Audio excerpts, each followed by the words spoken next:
reward like engagement. Oh, for sure. But more controversial something But is. that wasn't even controversial, dog.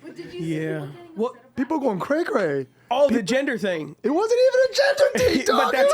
But that's how they were taking it. Andy made the cut like that, dog. We can mute these, Andy. These ones right here. Yeah. When I had my son, I felt this way. When I had my daughter, Yeah. sons are just trying to keep him really light. Yeah. There we go. Sounds warm now. Crazy. People were going, wow, what is it at right now? But hey, that's the thing about. Are we recording? Let me see. But that's the thing about being a Christian nowadays. There's very normal things to us that society is not anymore. What is it at? It's my internet's not connecting in here. Oh, we have you blocked, I think. You just want to block them Chinese communists, bro. Yeah. I don't know who your provider is. That's why. I thought I saw something recently. Someone like in the Senate getting like going to jail because she was working for the. The Chinese government. Yeah, Yes. the girl. No, she worked for someone in the Senate. She was like something the that, right hand. Yep. Yeah. And it says 1.7. Yep. Doesn't 1.7 million. Doesn't make the one that from like a couple weeks ago. Yeah. That's crazy. Let's see. You probably have. You don't even know what it's about, huh? No. Someone asked me, like, what does it feel like to have a girl? And I was like, it feels like you're falling in love again. It's like, this is my girl, it's my princess. When I found out my wife was pregnant with a boy, the first thing I felt was, I need to be a better man. It wasn't like falling in love again. It was like, I got to work on my anger issues. That's crazy. And people got mad, there's a lot of people, affirming it. And then,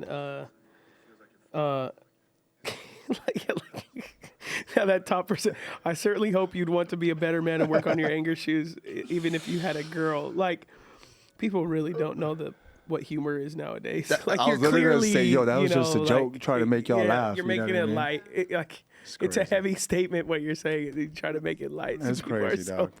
But it popped I did feel that way though. Like when I knew that I was having a girl, it felt like surreal. I was like, I'm about to have a daughter. Like I'm about to be a girl dad. And then after 6 years now, she's my girl. Like Andrea's my wife, but it's like Denzel said that. Denzel said a son's first love is his mother, and a mother's last love is her son. Right. Mm-hmm, and he was talking about the unique bond. And I think it's the same way with a father and a daughter. Right. There's this unique bond. And then with my son, I love him to death, but it was more like I got to be a role model. I got to exemplify what fatherhood and manhood and what a husband looks like. So it was much more like I want to be an image and a mirror to who he could look up to versus for my daughter, I want to be an image and a mirror of the type of guy that she should one day want to be. It's different. Oh yeah, for sure. People are like, they're shocked by that. But I don't have both. I only have sons. So for me, that's yet. No. Maybe one day granddaughters or something. But no, and I only have sons, so I only know that ladder effect, which is like when I had Matthias and then even Thomas. It was that concept of a very ancestral manhood of like, I just need to do better for them. I need to provide for them. Not only in providing for them, I need to set an example of what provision looks like. I need to challenge them, like as they get older, to be young men. And even now at 6 and 3, we have conversations of boundaries between mommy and daddy. Like you could do this with daddy, you can't do this with mommy, and teaching them what being an excellent man looks like. For sure. And I felt that, fairly on. Whereas like I have some nieces, and I just be like, do whatever they want. My nieces will come up and be like, Uncle, I'm like, you have the world. So you're on my wall. Here's my credit card. Yeah. They're like, I'm just like, whether it's Kailani or any of the other nieces that we have in our life, or me and Ashley are always just like, be quiet, let them do what them do. We got Faith and Trinity, Aaron's daughters, and they're a little older, but Aaron will be popping off on Trinity or something like discipline. I'll be like, man, hey man. leave Trent alone. He's like, no, I know this girl. Yeah. She's in my home. She's abusing us right now. For She's sure. manipulating us. For and I'm sure. like, nah, man, just take her to Lululemon, bro. It's different. There's similarities and there's Yeah, yeah. differences. Like my son, he's a middle child, and he's the only boy. So Yeah. he definitely has like this, like a sweet, tender spot in my Yeah. heart because he's the Yeah. only boy among my other two girls. But then as a boy, sometimes he's more aggressive. Yeah. Right? Just genetically, his testosterone. I don't even know when that kicks in, but he's just more boisterous as a child. Yeah. And sometimes he gets like physical with Yeah. his little sister, and he tries to get physical with his older sister. And I'll pull him aside and I'd be like, son, you need to protect your sisters, right? Because Yeah. one day you're going to have to protect mom, right? As men, we protect our family, right? I don't go to my daughters and go like, you got to protect dad. Yeah. You got to yeah. protect mom, right? I Yep. go like, hey, listen to mom, love mom, you know, listen to daddy, but I don't tell them, because there are differences. But people in society are like, no, there's no differences. But then if they see a man hit a woman, they want to enforce those differences at that point. Yeah. But I want to raise a guy to be a guy Yeah. who protects and honors and loves. But then when I say that, these people be like, you're enforcing these gender stereotypes. Well, It's crazy, bro. Yeah, for sure. It's absurd where society as a whole has gone in this, but it's a hypocritical society because, like you said, we pick and choose what manhood is, what Yeah. womanhood is, and so, you know, I'll hear from guys like who are trying to dissuade like that history, and it's like, man, I don't want to be overbearing, in terms of like if they step into manhood, it's like, well, that's like you being a man is not overbearing. That's read your Bible and see the men of God in the sure. Bible. Like there's a balance between the two, but you could be a strong man and not be domineering. Like, that Yeah. is possible For sure. to do that. Your wife can feel covered and protected while also being heard and seen at the same time. They're not mutually exclusive Yes. endeavors, but society tries to make them mutual. Like if that guy's decisive, and he's the head of the house, it means his wife is in a corner baking cookies. The For trad sure. wife thing, that's viral. Like she just has no voice, and it's like, no, you have both. Yeah. Yeah. Bro. And even like, because there is toxic like masculinity, right? And I feel like sometimes I see that for sure, right? Like Andrew Tate, Oh, yeah. for sure, is toxic masculinity. There's some pastors that we used to listen to growing up. I would say more so typically in the mega church world and in the reform world that were like toxic masculinity, right? No emotions, no feelings. Yeah. And there's a healthiness. When I look at David, he was a musician and a warrior, right? He was decisive and emotional. Did homeboy play a harp? He played a harp, dog, of all the instruments. It's kinda And he kinda was soft. he was anointed with it. And he was a killer. Yeah, and he was a killer and he was a softie, right? When it came to Jonathan. And his psalms are soft, bro. Yeah. A lot of his psalms are like It's straight great. poetry. Yeah, and he's like, with his boy Jonathan, Mm-hmm. he's like, you are closer to me than a woman. There's this covenant brotherhood, like we could cry together, and then we could go kill some Philistines the next day together, right? Yeah. So there is a healthy tension where it's not like one or the other, but it's both in, and it's so interesting how society just pigeonholes you. And then the funny thing is, this is a podcast, so they can go and listen to the whole conversation. But instead, it's like, let's just- they lock into that, which is great though, because it it exposes some people to there's a lot of people who it's I say it all the time on this podcast, because like you look at the post that you had, right? It's it doesn't show me. Let me see.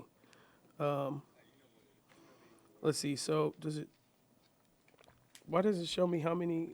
Oh, see, I don't even have service either. Why does it show me how many likes there are? It shows me how many comments there are. Can you see the likes of those things? I don't see how many. It's 1.7 million plays. And what happened? You hide them? You hit them or something? Or Yeah. It helps with the engagement. the algorithm? Oh, and the engagement? really? Oh, okay. If you hide the likes, you actually get more. Oh, okay. Oh, Well, anyways, interesting. there That's is a new lot of likes, information. right? So you have all these people I'm who about are to hide like, my I likes, like.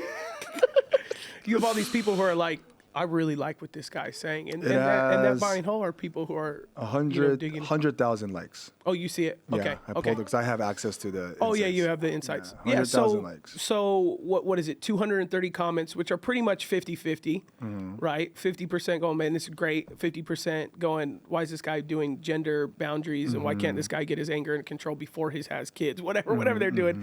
And you got over 100,000 people who are like, this is dope. And then you have all those bookmarks and shares and all that stuff. So people are saving it to revisit it. So, like there are people who are going like, I really like what this guy is saying. Sure. And they may go watch the full episode or that is enough for them to. I met a guy this past Sunday. He came to me. I've told some of the team and he said, so if you're hearing me, shout out, bro. But he came up to me. He's like, so you got me here?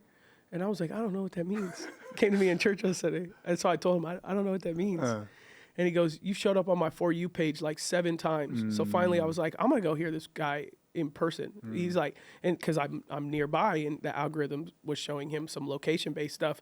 So he goes, so you got me here and man, it's great. You'll see me next week. And I was like, cool. And our posts from the podcast were showing up on his For You page. And finally he was just like, yeah, all right, I like what they're saying enough that I'm going to go lean in a little deeper. Yeah. And then he leans in and then that on Sundays, now we're, actually, preaching and teaching the word. And he's like, okay, man, I really like this. Yeah. I'm gonna dig deeper. Even for me, it's interesting when we first started our church, most of people who were visiting would speak through word of mouth.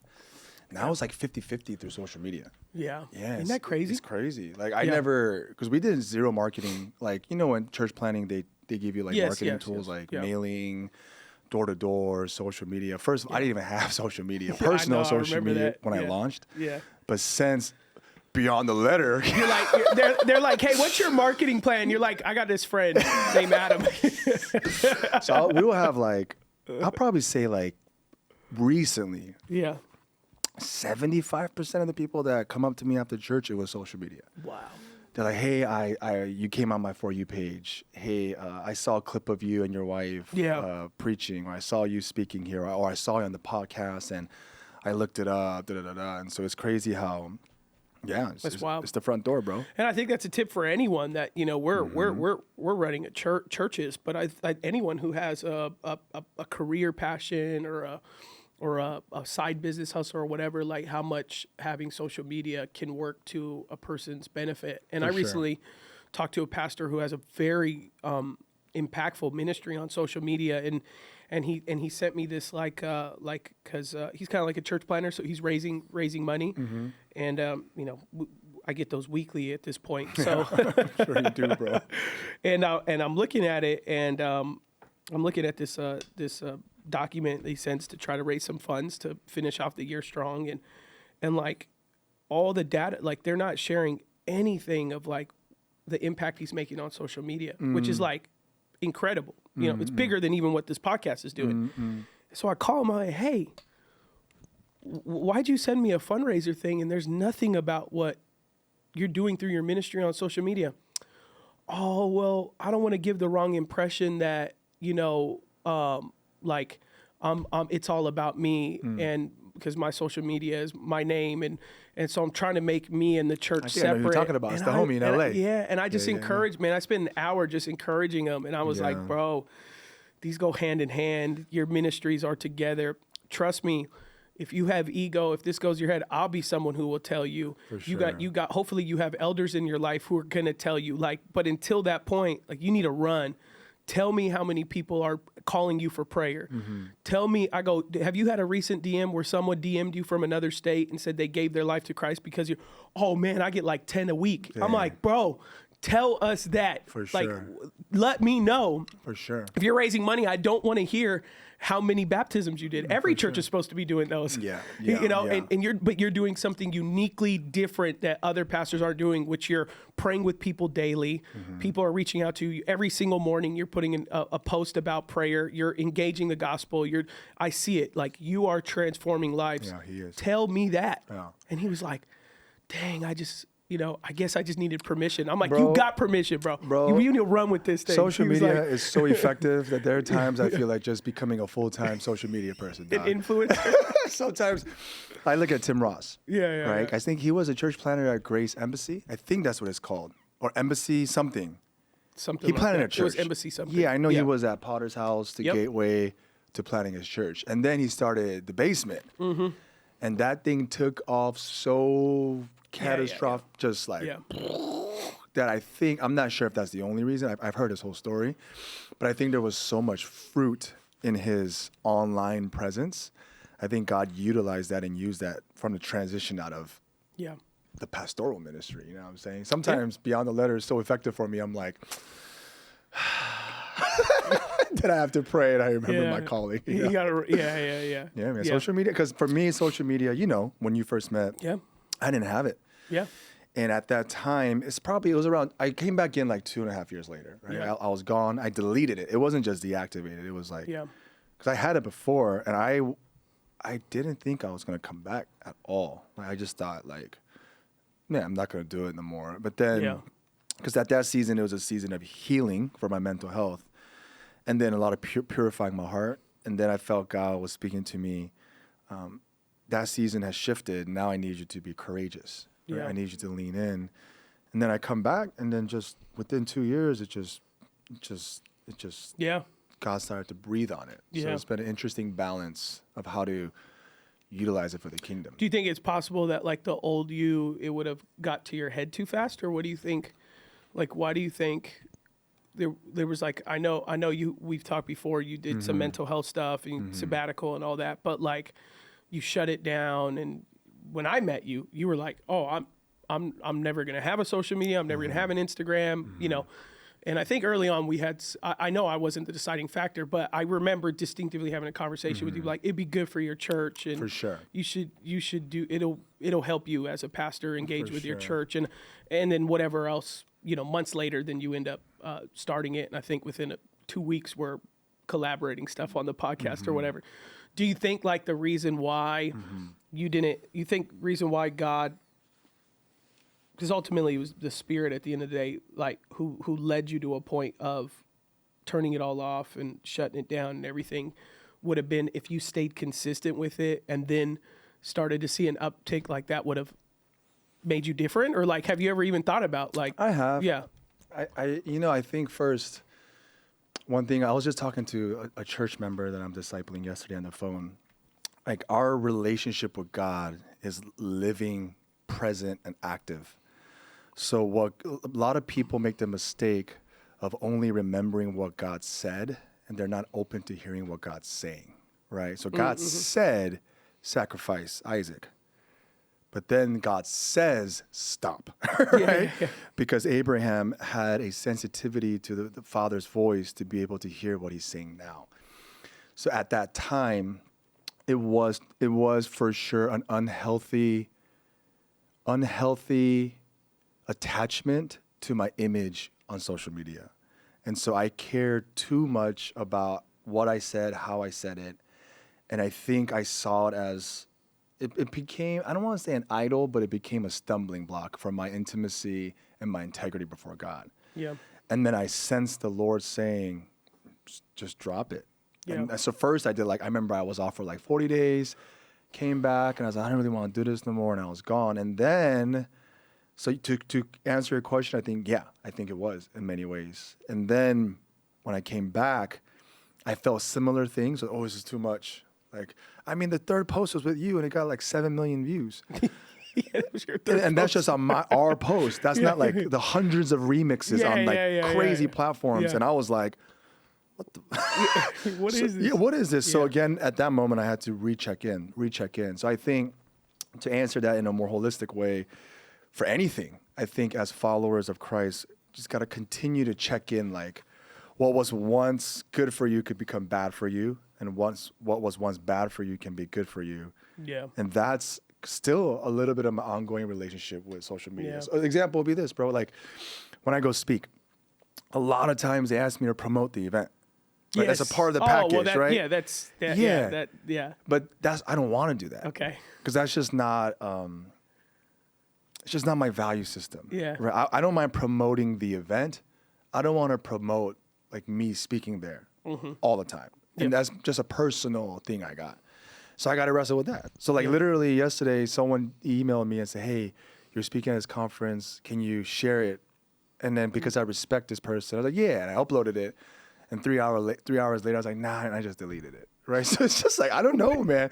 I think it just shows like, and for some people, though, it doesn't even bother them. Yeah. So like the homie we were probably talking about earlier, who's on social media every morning, every afternoon. Yeah. And I think that's his calling. That's a part of what he does. So really, it depends on every person, dog. Yeah. You know what I mean? Yeah. One of the things I qualify now on the other side is if I'm talking to somebody or they want me to do something, I ask them, you know, are you asking me to be a part of as Patria, which is our church for those that don't know? Are you asking me to represent Patria? Are you asking me to represent Adam Mesa? Or are you asking me to represent my ministry? And sometimes they know what I mean, and other times they go, I don't understand. I say, because you're asking me to represent Patria, you're going to ask me to share it with my church, to do a stage thing. Hey guys, come to this thing if it's local, or, you know, there's always crusade type things happen, and they'll say, hey, Adam, I want you to be a part. And then if I don't qualify immediately within a week, they'll say, hey, we have flyers for you if you want to give out to your church. And then you go, wait, hold on. Did you ask me because of my church size? So I tell them right away, because right away, unless our elders and our leaders and our leadership team agree that it's something we want our church to be a part of, it doesn't matter if Adam's a part of it. You're not getting Patria. Like, we are separate people.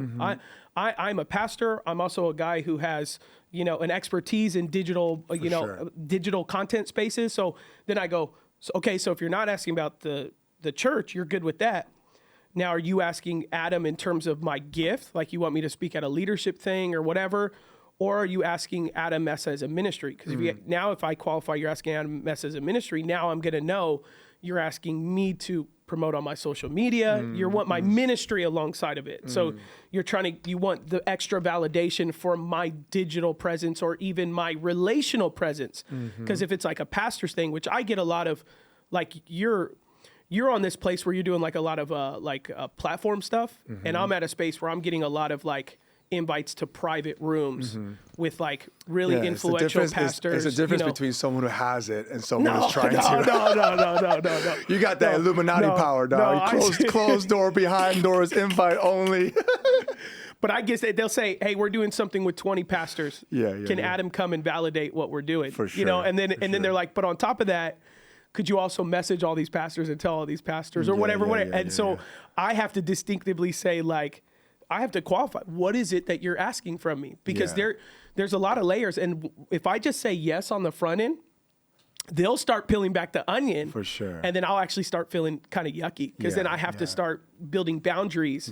And go like, I'm sorry, I'm not going to post that. This is a good conversation, bro. Because this is what I've been wrestling with. I'd be curious. So, and everyone's different. Like, for example. By the way, I wish I was preaching to 5,000 exponential pastors too, rather than 20 guys. But so my thing is, like, I remember John Piper used to say when he used to get invited to guest speak, he would actually submit the form to the elders. Yes. And then his elders will decide if he can speak or not, because I think he had an ecclesiology that I belong to the church. Yes. Right? I am an extension of our church.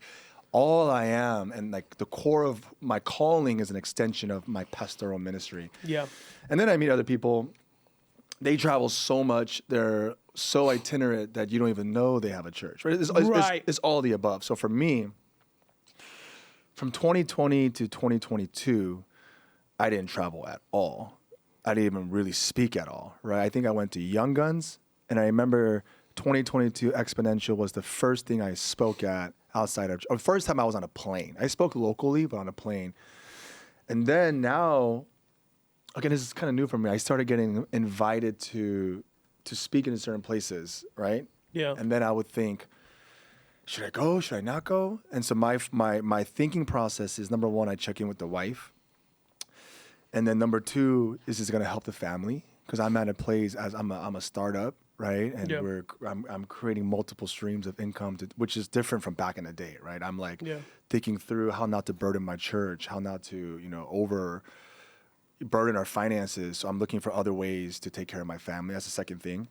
And number three, I'm always thinking about our church. Like, as my influence grows, I think it's also going to help our church, right? But there's also a tension because sometimes when I'm gone too much, it could affect my focus to continue to lead our church. Yeah. So there's this, like, do I go? Do I not go? Do I stay? And I make those decisions that way, and it's a balance too, because sometimes, like right now, I'm feeling again pullback. I'm feeling that again. Earlier, I felt like go out again, and then recently I went out, and now I'm feeling God saying pull back. I'll take care of your finances. I'll take care of your family. The church needs you more present. So I'm feeling this pullback. How do you go about? Bro, yeah, I think this is like a really relevant conversation for people here because everyone experiences kind of God's divine favor at different times of their life. And believe it or not, people rarely talk about, like, because I meet people who, they've been trucking along in real estate for so long, and then all of a sudden this favor happens, and then they have more money than they ever thought. They have more influence than they ever thought, and they had never processed, like, what would happen if I actually got the thing that I was really believing God made me for? Yeah. And then normally they're having to make regressive decisions where now they're just making decisions on the fly because they never really thought. So I think it is like a really good conversation in the sense that anyone can apply this in the sense of like, what do you do when all the things you've been working for, all the preparation you did, all of the prayers that you've had, it's like God almost opens up this door and goes like, okay, here you go.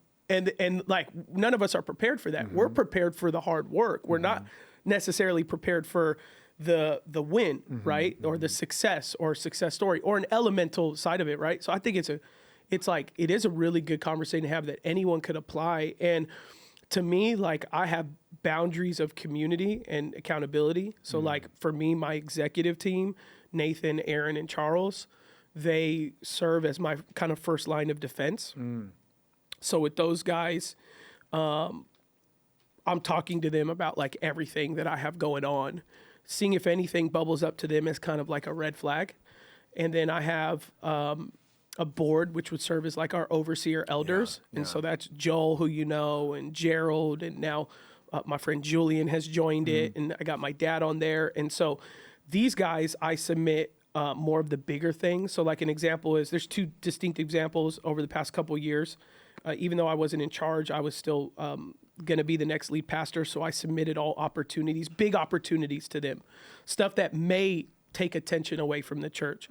So if there's anything that minutely may on the onset seem like it take attention away from the church, I bring it to my overseers and my board. So there's two distinct examples of that where that happened, where when Oprah Winfrey's team wanted to do a show with me and Ashley in 2021, and ultimately majority of our overseers and board didn't feel peace about it. Joel was 50-50. He's like, I see the benefit of it. I also see the risk. So he was the most pleasant about it, but he was 50-50. So it's not that pleasant. Joel's a dreamer for sure. And Joel's a dreamer. He pushes you. He pushes you to faith. So he's like, don't be scared if this is God. And then all my other, overseers were just like, there's way more bad that could come of this than good, potentially, right? So I submitted to them, and I said no to it. And the whole premise was going to be to promote. It wasn't a side project. It was to promote me and Ashley in ministry, and Ashley as like a black woman in the church, because it's Oprah's channel. For sure. And it was going to be, how does a woman, especially a black woman, because that's her kind of niche market, navigate motherhood, ministry, relationships. And then I was going to kind of be the background person, which is like a pastor who's pastoring a church, but like wifey is. So that was the premise. So it was going to be like they were going to film at our church. Yeah. We would have never met for sure. No. I would have never went to Brad's thing. Be like, I'm too big for this. This is a chump change right here. What? You want me to go to what? Who? Who's there? No, I'm good. A guy doesn't have an Instagram? No, I'm not going to go hang out with that guy. He doesn't even have an Instagram. So they ultimately, the money was going to be good. Everything looked good. And they said no. And so I just was like, okay. And then another example was a couple years ago, Julian, who's been on the podcast before, pastors out in Oasis out in LA. He had asked me he's still doing it, but he was considering pulling back as the chaplain for the Clippers. And he asked me if I would consider replacing him. Wow. And so I submitted that to our overseers as well. And so both times, Oprah, Clippers chaplain, they all on the front were like, yes, yes. What do you mean, yes? That's exposure. That's opportunity. God's got to be in it. Like, why would it even come to my table if God wasn't in it? You know, this is good, it's bro. like I'm learning. I'm taking notes in my head right now. So they all ultimately unanimously decided that this would be great for the church.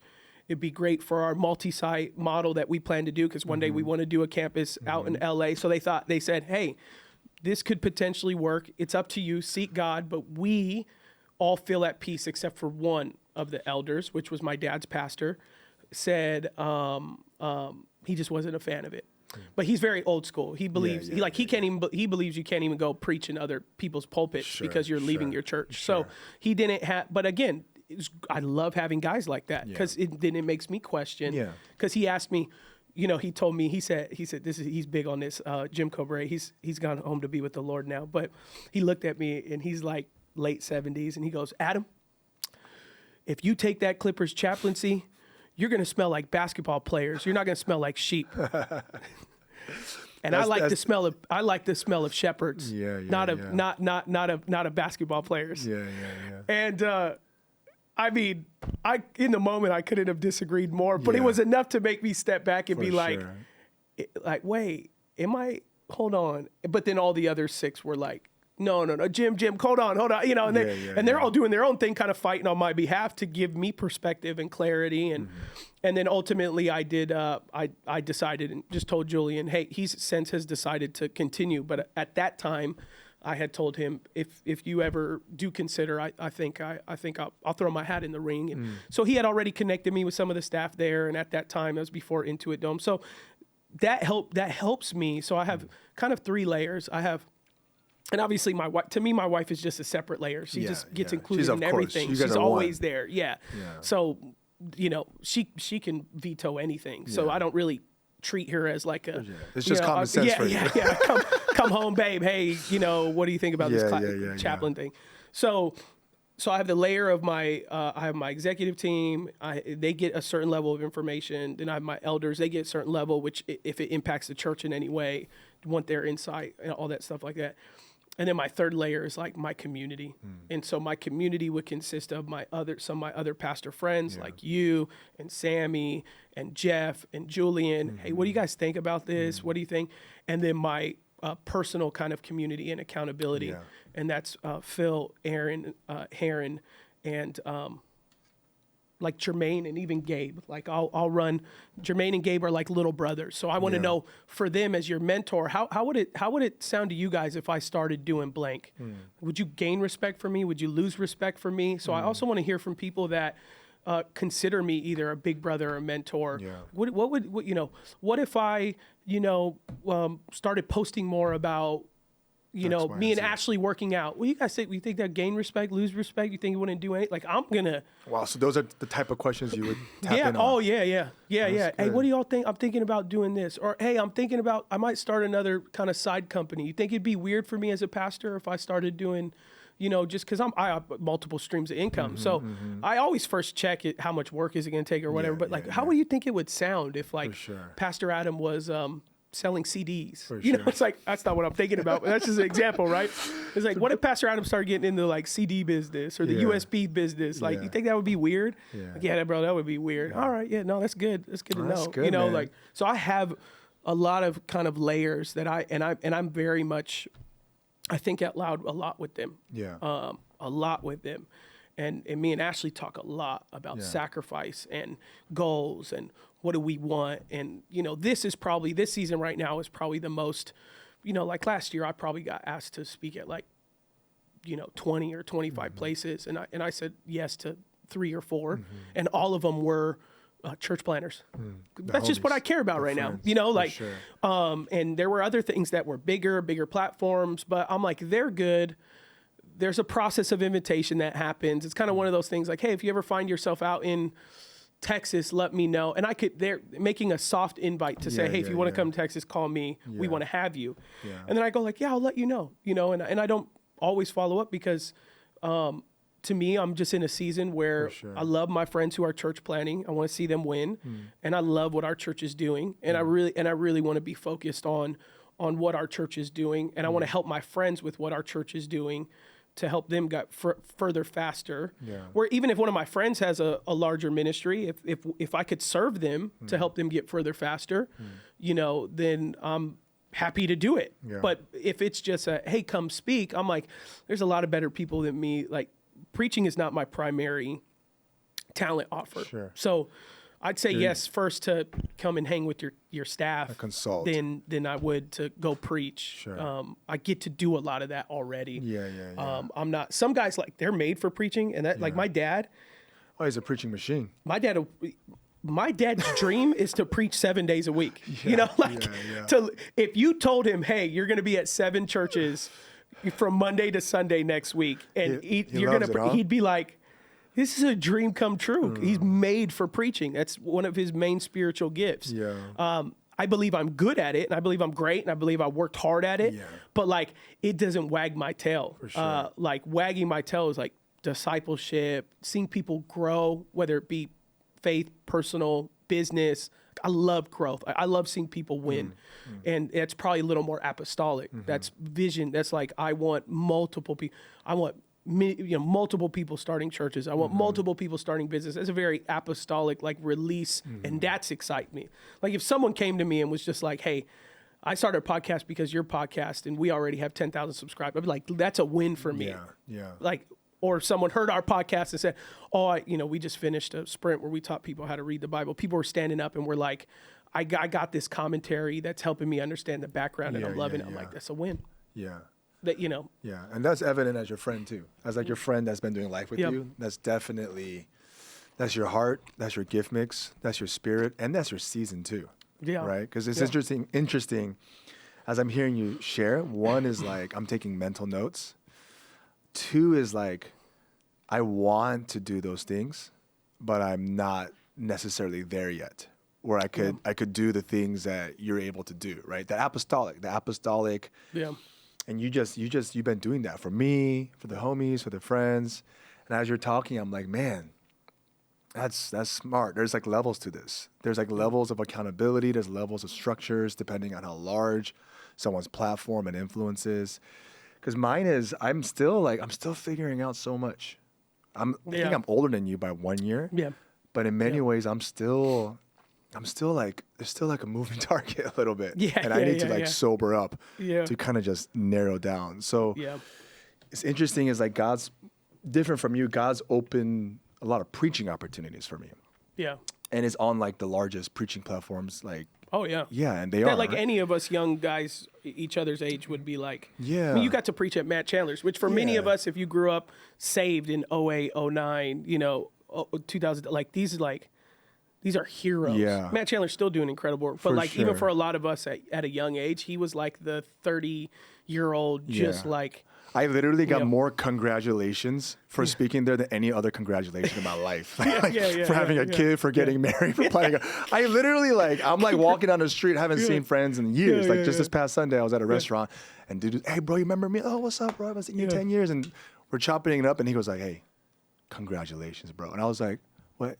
He's like, Village Church. Matt Chandler. But his stuff was like a hero. Exponential, ARC, Chandler, all on this, and other platforms. Yeah. It's interesting though, is because I don't necessarily. Did you ever go on Tim Ross's podcast? Next week. Oh, you're going on next week? I think so. I forget. Next week or the week after. But so God is opening. But then people don't know I hate I hate sermon prepping.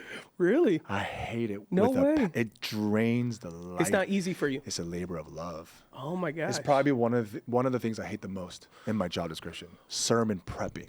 People have no idea. Oh, I'm dying, bro. No, I'm like, I have anxiety. I'm freaking out. Yeah. I'm prepping for my sermon this Sunday, and I've already researched 10 hours and threw away 10 things. Yeah, I'm doing this, doing that. I heard this. This person's The take worst this is when you're going somewhere and then like a new thing happened and you're you like- do a full left turn and then everything you just did. And then you got gets 2 erased. manuscripts, and Yeah. it's like Saturday morning. You're like, which way am I What are we going, doing? dog? Coin flip. But like people don't know, I hate Yeah. sermon prep. I feel close to God when I'm preaching if it's on, and that's a 50-50. But I love podcasting. Because it requires podcasting is the best for me because I study and I've stewarded my mind, Yeah. but it just comes out naturally in conversation. Where sermon prepping is like a labor of love. Yeah. But then You're crafting. yeah, You know, but God's opening those doors for me. And Yeah. so my question is, okay, God, you're opening all these doors for me. And then there's this tension though, but I do still feel called to plant my church. And then we turned 3 in like 3 weeks. yeah, So that's it's like, crazy. It's dope. so anyways, as I'm hearing you speak, I could see, okay, a few years from now, I need to have, as our church gets larger, if God gives us a bigger platform and more things to steward, I need to have more of those systems in place. You know Yeah. what I mean? Because mine's Yeah. more personal systems. Yeah. But you actually have like organizational systems set in place. So that's good. I have to. Yeah, Yeah. yeah. You Like, have to. yeah, so it's good. And you'll have to Yeah. at some point when everything matches the same amount of growth for the most part. That's when sure. you'll have to have, like right now it's like you guys don't have permanent office or anything like that, and you're seeing exponential growth, but like there isn't a systematic practice to what you're doing day to day. So there is a little bit of like autonomy and freedom that you have that, you know, you can say yes to something or whatever, and all sure. it takes is you and wifey to kind of chat about it. Whereas sure. when the church's day to day weight matches what a podcast may do or what preaching somewhere may do, Probably just you know, level out it like just, this. yeah. For sure. Because that's one of the one day I had from Brad Lomenick, we were having dinner and Brad Lomenick's one of our mentors and he's been on this podcast. Because I just told him at the point, I said, man, my no's are far exceed my yes, you know? And he just told me, he sat with me during dinner. I won't go too much into it. We could do it offline, but he sat down with me and he goes, define a win for you, your family, and your church. Tell me what those wins are. Is it just monetarily? Is it relationally? Is it what you'll learn on the backside of it? And he goes, until you can divine what will get you out of bed, he said, then you will find yourself being very lethargic with opportunities that you're getting, which to many people may be a blessing. But when you get to a point where you have choices, you have choices. It's like when you get to a point where you have choices, then he said, then if you're not clear on for your wife, your kids, your family, your church, That's good. what'll get you up, he goes, then you'll always be confused on should I do this or should. But he goes, but if you have that clear, okay, for my wife, something a win is blank. You know, for me, it's this. For the church, it's going to be this. For my staff and my leaders to get behind me, it's going to be this. Well, then now as something approaches, I just measure it according to, and then I can give clear answer where I tell my team if they're like, hey, you know, Adam, you know, oh, you're not going to be available for blank. I'm like, yeah, because this is really important for my wife. That's why we're doing it. I'm very clear because I know that's important for my wife. Or it's going to be really important for me, for my kids, right? That's good. Like if I ever got asked to be a chaplain, not only would it benefit our church, but like it would be great experience for my kids, that's game changer, right? bro. Like Julian has shared with me how beneficial it is with his son that he brings him to games. So I would say, like, because chaplains, they don't pay. So you're not, they're asking you to do this from the kindness of your own heart and for your church to support it. So it kind of becomes a missional outreach. Yeah, no. I thought you get, you know, by, No. Yeah, 9 sense. times out of 10 you don't get paid. You sense. get a sit in a seat during the game if you're available. For sure. Because a lot of times chapels don't even happen on game day. So like if I do a Chargers chapel with Gregory, it's the day before. So I'm driving out to like Marina Del Rey the day before, and I got to drive back home. Yeah, So I spend 2.5 hours in traffic to talk with the Chargers, and then I leave 2 hours back home. You know, for nothing. I like how you said. But I love it. Brad said that, like, define the win for you, your wife, your family, and the church. And as I was hearing that, for me, I probably need to start categorizing, like, what are the yeses that does wins all around, Yeah, right? yeah. This yes will win for the family, the kids, and the church, right? Because even October, I didn't even tell you. I'll probably tell you off record, but so we were able to get sitters for young guns. Oh, yeah, yeah. You're going to right? go to Georgia. So, Yeah. but my wife and I are like, is this a win for the church? You know Okay. what I mean? Because Yeah. like I was gone for young guns, took away some time. Now it's a win for me and my wife because Yeah. first Yeah. time we got away in 4 years, just us two, was this year. Was the ARC thing. Yeah, the ARC thing. Yeah. And this would be the second time just us two Yeah. in 4 years, which is a huge win for Yeah. us. But now we're saying like our church right now, we're gonna, and this is, if they hear this before October, my church, gang of our church people tune I in. know.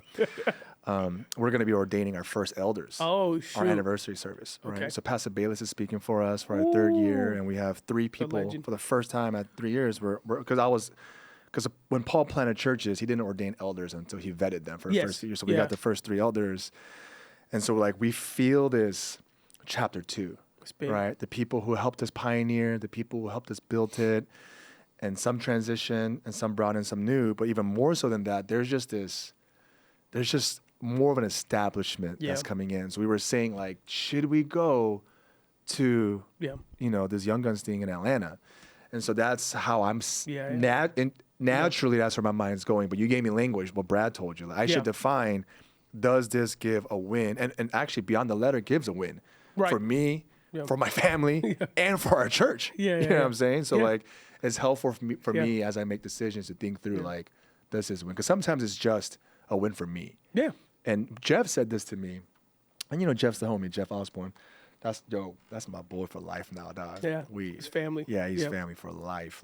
But when we're hanging out, this could sound a little arrogant to context. He was trying to encourage me for those of y'all who think Yeah. pastors only care about fame. Because Yeah. I really, you know what I mean? You're anti it. Yeah, So your friends have to do the opposite. with Yeah, you. yeah. So Jeff was giving me a word after the night session, and he said, "Bro, you're one conversation away for your entire life being transformed."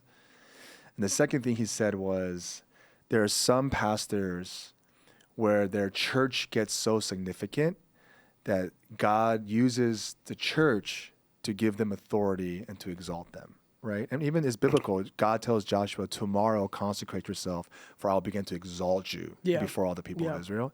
So that's one. The church makes impact, and God begins to influence give influence to the leader. He said the other side is God exalts the leader, and he begins to give them influence. Yeah. And then that affects the people that they're leading, and they also come up with him. And he gave me a word. I feel like that's you. You're more on the side of where God is, showing you favor right now like crazy. Because I was telling you, I feel this tension with the church. Like, I'm out and about, and like I come back to church and I'm discouraged 'cause I love our people, I want to lead our people, but God's opening all these doors and I'm in this tension and I'm trying to steward both. And Jeff was like, and you are, right? As God is exalting and giving you favor, it's because God's giving you like a heart to be able to lead your people with you in that direction. So I was like, no, that's exciting. And he gave me some examples of certain people that he dropped some pastors' names. Like, hey, look how God did that, and then everything came with them. For sure. But yeah. No, it's true. It's there are people who their organization will validate their work and ethic and who they are, and then you have like Elon Musk, who like his wealth, his notoriety, his brilliance gives value. That's why he starts a company and it's immediately worth something because he brings a certain level, and he's, and that's not going to be a purely perfect example, but that is a like people are like, oh yeah, whatever Elon's doing, like more than likely it's going to be really dope, and I want to invest in it. So it's as a person he brings value to it. He brought value to Tesla. If you remove Elon from Tesla tomorrow, if it doesn't have a really good strategic leader on the inside, then more than likely it'll start to. It's also that aspect of I've heard it best said like this too is Apple has no longer been more famous, is not more famous now than when Steve Jobs was alive. Steve Jobs. We all miss Steve. Yeah. But get this. This was patented by Steve Jobs. Yeah. The VR. VR. Yeah, from him, bro. But get this, though. You have Steve Jobs, who he was like an innovator. He pushed the throttle. And so Apple came out with all these, unique and crazy things. And he made Apple really famous. And we all looked forward to his keynotes and how he would do things and what he would do. And you would think that Apple's prime, and I always hear it. People always go like, bring Steve back, bring Steve back. When Steve was over Apple, it was worth, X amount of billions of dollars. Sure. Right now, under Tim Cook's leadership, because he's not a fancy guy on the front end, he's an organizational person. So Tim is Apple, For sure. where Steve was Steve and Apple was Apple, and Steve brought sure. legitimacy to Apple. For sure. But now Tim, he's in the org. Yeah. And he's Yeah. just working behind the scenes. Yeah. Apple's worth trillions of dollars sure. right now. There's- So it's actually more successful today than it was with Steve, but because we don't see them as different things, Yeah. we see, okay, Steve was was a person who brought validation to Apple, whereas Apple now stands on its own. For sure. And really anyone that would go work for Apple would immediately make them somebody. Yeah. I If mean, I have a lot of business leaders who are mentors, and I forget which one of them told me there's two type of entrepreneurs, and you got to know which one you want. There's the entrepreneur who's a genius. Yeah. Like they create products and solutions that are like brilliant solutions to humanity's problems. So you're a CEO and you're an entrepreneur because you have a brilliant idea. Yeah. That's one type. The other type is they're just a phenomenal leader. Yeah. They're the organizational leader that knows how to get things done, strategize, scale, and build, and you got to know which one you are fast, right? And so I feel like Steve Jobs and Tim Cook, different, right? Steve Jobs was that brilliant genius who provided solutions to technology that has revolutionized society.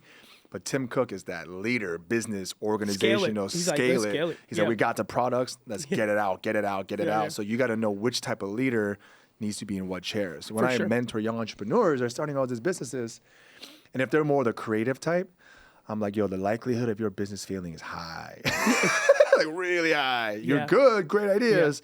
So you better find somebody who's more like the operational person to rock with you. And then the person who's operational, I'm like, you're probably gonna succeed, but it's not gonna like change anything. For Great. sure. You know what I'm saying? Yeah, it's the difference between a founder and a CEO. Yeah. And in tech, that's a regular conversation. Is Yeah. if they buy a company, one of their first evaluations they want to do is with the person who founded it, who actually made it successful. Yeah. They want to know, is this person responsible and disciplined enough to scale it? If they're not, then part of the deal of buying the company is the founder has to take more of a representative role on the front of the company and kind of still help spearhead innovation, but like operationally, you're out. Yeah. Because you can't, and I think a lot of times we get this idea that we just want to be unilaterally gifted at everything. Yeah, And that's kind of where we end up failing. For sure.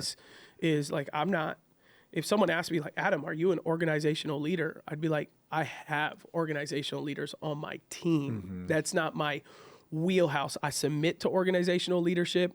I work well with organizational leader, but strategy of placements of like how to sustain like a workplace culture, I know it in theory, but like that's not, I don't get excited about practicing out. My brother and Aaron get excited about practicing that out.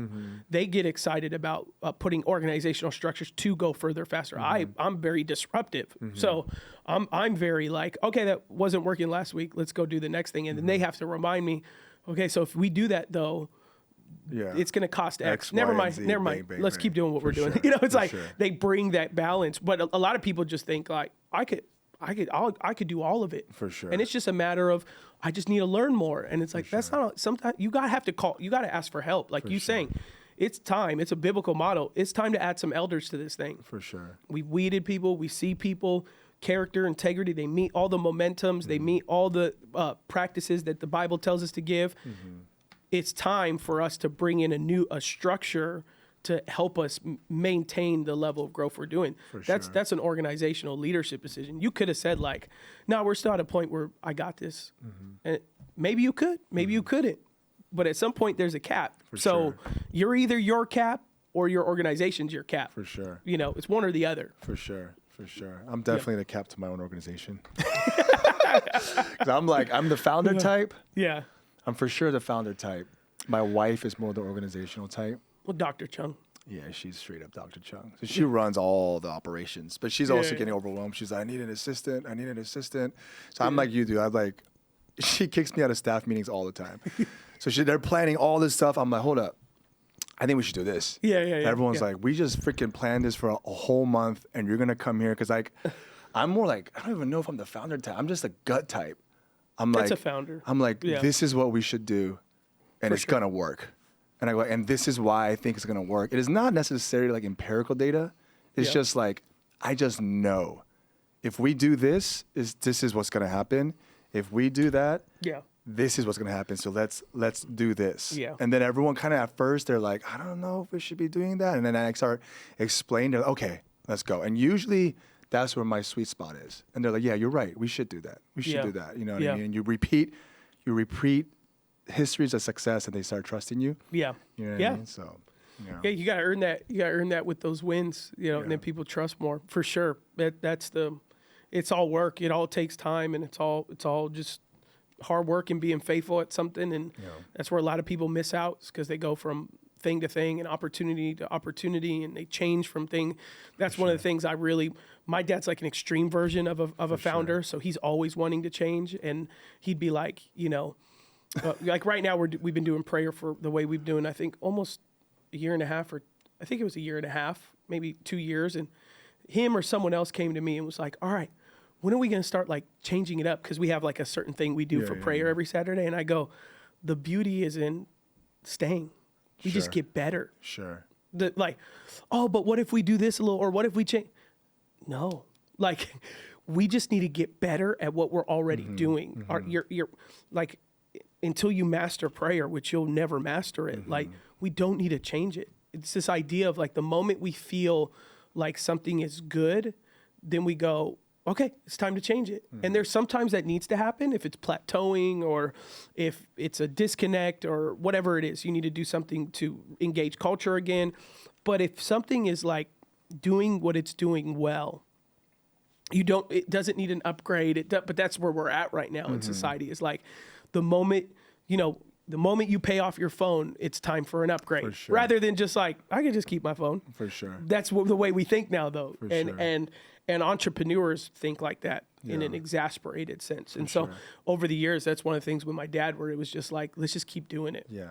That's the thing that I respect about the older generation. Yeah. Because they didn't have as much options. Yeah. They just stuck through it. Yeah. Right. For us, it's like, I go on Netflix, I don't even watch a show. Oh, man. I'm surfing for 30 minutes, what to watch, right? And I see that with a lot of millennials and Gen Z with careers, right? It's like, stick with one, stick it through. Yeah. And you learn more from sticking it through in your early years than having multiple job experiences, right? Yeah. I remember I was talking to somebody, I don't remember who said this. They were like, oh, I've been a pastor for like 10 years. It was a youth pastor. And then when we were having this conversation, someone asked them, oh, how many churches have you been at? He's, oh, I've been at 5 different churches, like 2 years each. So he's like, oh, so you've been a youth pastor for 2 years, 5 different times. So he's like, so you haven't been a youth pastor for 10 years. You've actually been a youth pastor for 2 years. 24 months. 5 different times. Yeah. Because if you were a youth pastor for 10 years, you would have stuck it through all the way. And there's so many lessons and trials that you actually go through. High school is 4 years, so you haven't even seen one student through freshman to senior year. Yeah. So my personality, more the founder type, is start something new. So I've been telling myself, stick it through, stick it through, stick it through, stick it through. And it pays off through compound interest. For sure. You know what I'm That's saying? not my natural personality bent, but I've learned that like, I think it's good to add things, and when you add things, you want to slowly take other things away. But like complete change or complete redirection, it's not healthy, because you don't master anything then. You know, and then you don't actually become an expert at anything, sure. right? 10,000 hours. I meet people all the time, to your same example, putting into the kind of the real world. I meet people all the time who are like, I'm an entrepreneur. It's like, what makes you an entrepreneur? Because I've had 7 businesses. Sure. You've had 7 failed businesses. That doesn't make you like, they're like, oh, I'm speaking at this entrepreneur thing to talk about starting a business. And it's like, how many businesses have you ran successfully and for how long? Oh, none. I've just had 7. I was, one time I was this, and then another time I was this, another time of this. But I was with this company, and they may name a successful company. And it's like, well, that company's giving you a little bit of value, but you were only there for a year and a half. For sure. So build expertise through consistency. sure. It's okay to have changes and shifts, but let them be changes that you're adding on to. Yeah. Hey, I successfully multiplied what this business told me to do, or what I did in my business, and I'm adding a new thing, or I'm stepping into a new thing that's actually a growth module, For sure, right? for Like, sure. I would respect a youth pastor who went 3 years as a youth pastor, grew it, and then went 3 years as a young adult pastor, and then went 3 years young. Like, that would at least still be a little understandable. But in like a plateau of like, I'm doing the same thing over and I'm just restarting every time. But then that makes me an expert at student ministries. It's like, it doesn't. It makes you an expert at how do you restart or start again. Yeah, yeah. You probably share that with someone. Yeah. But like, that's only going to take someone so far. And that For doesn't really sure. make you an expert. That just makes you a person with life experience. For sure. You know? For sure. Yeah, and I think the 10,000 hour rule that Malcolm Gladwell made it like, it's so true. Because like even for me, like the speaking, I've been speaking since I was 18. So it makes sense amongst my peers. I just put in the work. It's not that I'm more gifted than you. Is I just put in more hours than Started you. early. Right? It reminds me of Kobe. When Kobe was like, hey, I'm at practice at 4 a.m. Yeah. And then by the time they come for their first practice, I'm already done with my second practice.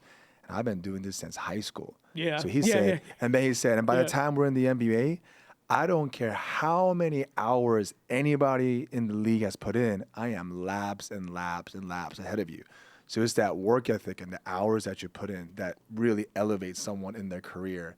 That's what separates you from the flock. For sure. You know what I'm For saying? sure. So that grit and that perseverance that the older generation had, that's something that we can definitely continue to learn from. And I feel like the ones who are leading currently in any sphere of influence are the ones who stuck with something from the time. For sure. The guys who are millennials now are kind of more in the workforce. Yeah. The ones who are actually like kind of leading the way in all industries are the ones who've kind of been at it since their early 20s until now in the 30s. Yeah. I mean, that's all. I have pastors and other people who ask me all the time, and they're like, because they want to start digital and reach, and they see the benefit, and they're just like, how are you guys able to do it so well? And they think we struck gold. Yeah. And I'm always like, well, I've owned my own marketing business since I was 18. Yeah. I used to print T-shirts and flyers for companies. I've been good at getting messaging out. I've ran Facebook ads for people since they came out in 2012. That's crazy. I've been marketing. My first produced podcast was in 2014 for a company. So it's like I've been doing produced podcasts for other people for a decade. So yeah, like when I go into it, I'm coming with a massive amount of experience that I have been on the other side of the microphone going, when they're done, going, hey, stop talking about that, or don't do it like this, or hey, you came off really cold, or whatever. And so I've been on the outside looking in, working with individuals to help their message get off, whether they were in real estate, insurance, church, whatever it was. But it's like, I produced my dad's television show with Corey since 2015. So it's like I've also produced a media ministry. That's like Joel. When people be like, "What? How did Joel come on TV so heavy?" Well, he ran his dad's television thing his whole career. So he had insider knowledge that all he had to do was flick the switch to like put it towards him, and that thing was ready to go. So for me, I'm always just like, man, I have spent years on the other side of that table. Helping other people amplify their voice. So it's not sticking. It's not, you're hitting gold. There may be an element of favor, and that is always a perspective to maintain, that God is the one who supplies favor either of himself or with man, and pray for favor. Be like Solomon and pray for wisdom. And there's also an element too where you just have to work. You're going to have to work hard and gain experience if you want to be good at something. If you want to get good at it. If you don't, I tell pastors that all the time. If you don't want, like how many podcasts have you listened to? Oh, I don't listen to podcasts. I said, well, there's an element where you can hire a team to do it, like to produce for you. There's also a responsibility you need to have. Like you need to be listening to podcasts. For sure. Because you need to learn. It's different than you went to school for preaching. You didn't go to, or whatever else they may be trying to do. I just always try to bring them into perspective of like, just because you're good at one element of something doesn't mean it's going to translate into every environment. I know pastors who are horrible at Q&A conversation. Like they would never do a pod. Like sometimes people ask me, you should have this person on podcast. I'm like, they won't do it because they know they're not good conversationalists. Yeah. They are very just rigid, disciplined, dry people who on stage, their gift comes out and they're like very magnetic, but they would never do a long form podcast because they don't know how to talk. Yeah. And they know their limits, right? Yeah. So it's just being aware of that. For sure. A lot of us aren't, you know. For sure. Bro, Show, it's a dog. good conversation. I think Always, that's dog. time, dog. Yeah, bro. By the way, everybody, welcome to Beyond the Letter. Thanks for joining us today. Bro, I'm not gonna lie. On the drive here, I was getting ready to talk about the debate. Were you, I honestly pulling out thought my I was going to notes. go I was there. like, me too. Maybe Me we'll too. talk. When are you with us again, next week or what? I think so. Okay. I think so. Maybe not chat about the debate, but I did want to chat and we could go on both sides because it's in our circle when we meet with pastors and go to pastor things. That is the number one topic now. is, Right now. hey, pastors, how are you guys navigating the elections? Because so Yeah. many people are pulling from us. For sure. And everyone has their own perspective. For sure. Right? For So it'd be great for us to talk about what we're those thinking. circles are Yeah, talking yeah, about yeah. because we're in them and we hear how every pastor is navigating it different. I know one pastor that said, I'm going to bring up, both candidates in our local Congress or Senate on stage on a different service and have them share or whatever. And then I know another one who's like, our churches, we only support Democratic candidates, so we're only going to. And I know others that we only support Republican. So it'd be interesting that you and I talk about without giving names away what sure. kind I'm of thinking through conversations stuff people are too. saying. I'm curious too. Yeah, We'll do it next time. Yeah, but right, this dog. just took a turn, so Yeah. it'll get people excited for the next. Yeah. All right, y'all. All right, Peace. y'all. Peace.